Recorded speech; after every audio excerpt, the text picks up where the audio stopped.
कक्षा 7 संस्कृत रुचिरा पाठ 2 दुर्बुद्धि विनश्यति। एक बार मगध देश में फलोत्पल नाम का एक तालाब था। वहाँ पर संकट और विकट नाम के 2 हंस रहते थे। कम्बुग्रीव नाम का भी एक कछुआ वहाँ पर उनका मित्र रहता था। एक बार कुछ मछुआरे वहाँ पर आए। उन्होंने कहा कि हम सब कल यहाँ पर मछलियों और कछुओं को मारेंगे। ऐसा सुन करके कछुआ बोला, मित्रों, क्या तुमने उन मछुआरों की बात सुनी?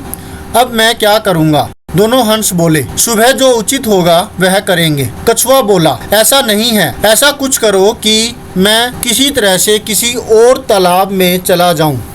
दोनों हंस बोले, ऐसा कैसे हो सकता है? कछुआ बोला, मैं तुम दोनों के सारे आकाश मार्ग से किसी और जगह पर चला जाऊंगा।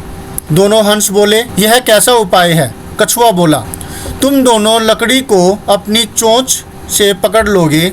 मैं लकड़ी के बीच में लटक करके तुम्हारे पंखों के बल के माध्यम से सुख से चला जाऊंगा। दोनों हंस बोले, उपाय संभव है, किंतु यहाँ पर एक समस्या भी है। हम दोनों के द्वारा तुम्हें ले जाते हुए लोग कुछ ना कुछ बोलेंगे।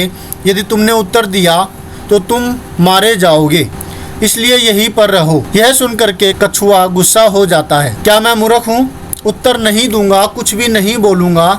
अतः मैं जैसा कहता हूँ तुम लोग वैसा ही करो। तो जाते हुए नगरवासियों ने देखा। वे उसके पीछे दौड़े और बोले, यह तो महान आश्चर्य है, हंसों के साथ कछुआ उड़ा जा रहा है। अगर किसी तरह यह कछुआ नीचे गिर जाए तो मैं उसे यहाँ पका करके खाऊंगा। दूसरा बोला, तालाब के किनारे ले जा करके पका करके खाऊंगा। अन्य भी बोले, घर ले जा करके खाएंगे।